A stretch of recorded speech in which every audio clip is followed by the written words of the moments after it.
Hey guys, I'm making a video because somebody in the trading card world needs to see this video.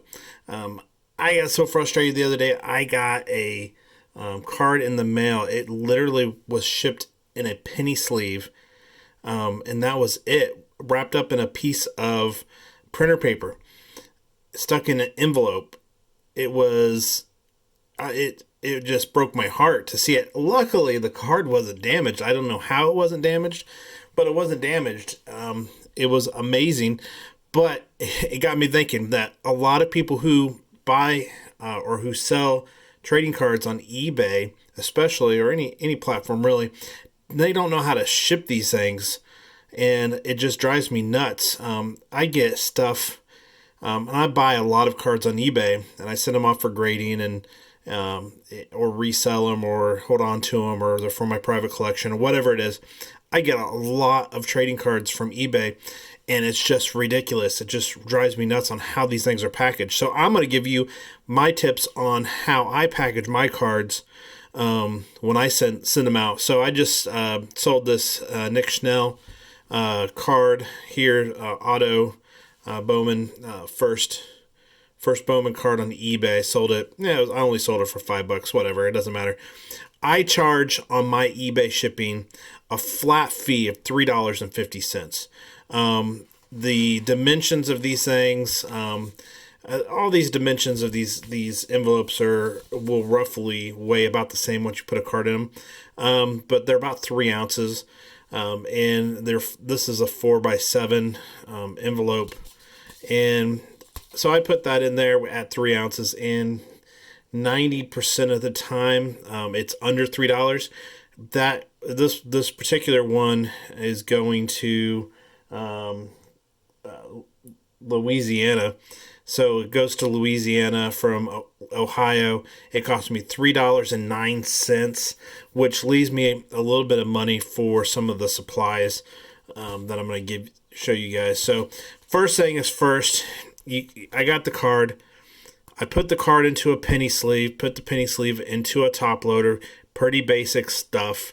I do not like to put tape on the top. A lot of people like to put tape on the top of their top loaders. I don't think it's necessary as long as you're following these other steps that you do that. The card, it will not move. If you have a thicker card, make sure you have the right top loader for it so it doesn't move. If it's a little bit big, put maybe some commons in there with it to help stabilize it. But I do not like to put tape on here. The reason being is because I got a Kevin Garnett rookie card one time in the mail, and they had tape on here, and I got it off, but as I was pulling the card out, there was a little piece of the sticky part that was here. It actually scraped on the card on the way out, and it basically took the card from being a 9 or a 10 to dropping it down to probably 7 or an 8. So that's the reason why I don't like to put tape on that. But what I do like to do, I'll take this card, I'll take the card I sold. I'll also get a couple common cards. These are some cards that I recently got in a break, the Brandon Lau and the Austin Meadows cards. I'll put those in there for a little bit more support, and I'll stick all these cards in another sleeve that has a sealable overlap to it, and that's going to keep the card more stable than a piece of tape anyways. But your common cards that you put in there with it, your bonus cards, if you will, those are also going to keep it stabilized. So I'll stick all those cards in there, and now when I flap that over the top and seal it really well, that's going to keep the cards from moving inside. So that's really all you need. So if you're selling a lot of cards on eBay, you should be investing in some of these things. And I receive enough cards from eBay that I just keep all of these as well and recycle them so they don't cost me any extra money. Next thing I do, I take pieces of cardboard, 2 pieces of cardboard that I've cut out about the size of the top loader, and I stick the card between there. Now, I like to be nice and professional, and I print out, and I blocked out all this stuff. I print out the label, and I print out on the other side on eBay when you buy it on PayPal the kind of the instructions, the packing instructions, and all this other stuff, and also gives you exactly what the card is. So if I'm sending out multiple cards and I print out a bunch of these, I can easily identify what this goes with. But I actually use this online label record as part of my packing. So I will pull this off. And actually, what I do with this, instead of any kind of tape or any kind of, I've had saran wrap, I've had bubble tape, I've had all sorts of different things. I've had the card Fort Knoxed in with blue tape. It just, especially for these cards. Now, if you're if you're shipping graded cards, the size is a little bit different. What I like to do is wrap it in this and also put a rubber band on it. But just for this, I like to put the adhesive on part of the cardboard,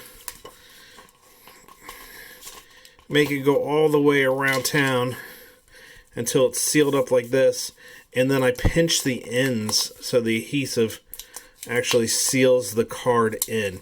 So now I've actually created its own little envelope, and you can see exactly how stable that is. The card's not going anywhere.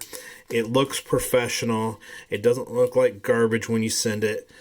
So it just gives you a little bit better presentation, and then also once they get it, they can see what's inside their package, and all that good stuff. So, all right, so once I have that done, then I'll stick it in this envelope.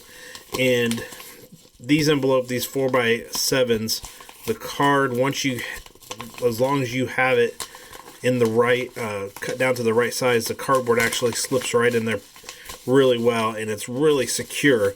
There's no room for it to go back and forth. It's in there. There's bubble wrap on the inside, if you can see. There's bubble tape on the inside.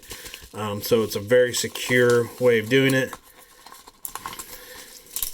Take off the adhesive strip, push that down, and then what I'll do is actually I will cut this out. I should have cut it before, but I'll cut this out along the ends here. And once I have this cut out, then I'll put that on the front. Easy peasy. Get rid of that. Put this on the front. It's got all my tracking information. This cost me $3.09 for the label. I figure I got about, with everything else, I got about 50 cents in the packaging, and maybe even less, probably less than that, between the envelope, the label, the top loaders. The cardboard didn't cost me any money, but everything else maybe is 50 cents. So for $3.59, I paid $3.50, or the person purchasing it paid $3.50. I'm down just 9 cents on that, but at the same time, on my investment in making sure that this card gets to where it's going safely. It's not going to break. It's not going to crack. It's not going to, fall out. It's secure. It's waterproof, basically, because it's in that sealant. So this is the way to package cards for when you're selling on eBay, not in penny sleeves in an envelope wrapped in a piece of paper. This is the way to go. Hope this video helps somebody out, because somebody needed to see this, because they're doing it completely wrong. When I get stuff, I'm just like, oh my goodness, so much blue tape all the time. So anyways, hope you guys enjoyed the video. Give it a like and a comment if you will, and subscribe to my channel. I appreciate it. Thanks. Have a good night.